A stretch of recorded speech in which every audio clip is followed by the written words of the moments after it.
These are all the glaze pieces that I got back from the kiln. This is the first one that I got back. It is a white glaze with black speckles. It's called salt and pepper. This was supposed to be a bowl, but as I was making it on the wheel, it got more and more unstable, so I just had to trim more and more. That's why it is so short and it's pretty much a plate. This is the next one. It's a bowl and the glaze is called eggshell. This is my first bowl where I can actually see myself eating rice out of it, because every time I tried to make a bowl, it just turned out to be really small because of the shrinkage. But I'm super excited to actually eat a meal out of one of my ceramics. This is another bowl. It is a little more unique because I mixed two different glazes. I had a cool idea for this glazing, but I think execution wasn't that great and it just looks super blotchy on the bottom. But structurally, I think this is like my most symmetrical piece, so I'm really proud of this one.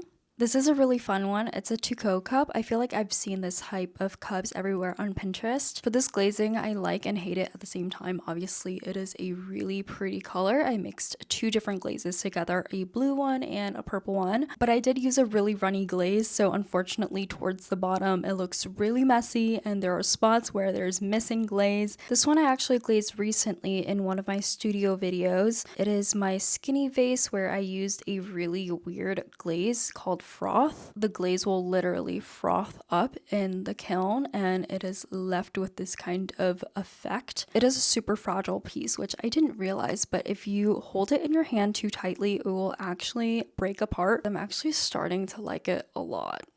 And this is my latest piece. I got it yesterday. This is also the first time where I used a wash during glazing and it turned out to be this green color. Again, it's not a perfect plate. It's really organic looking, but I think that's what makes handmade ceramics look really cute.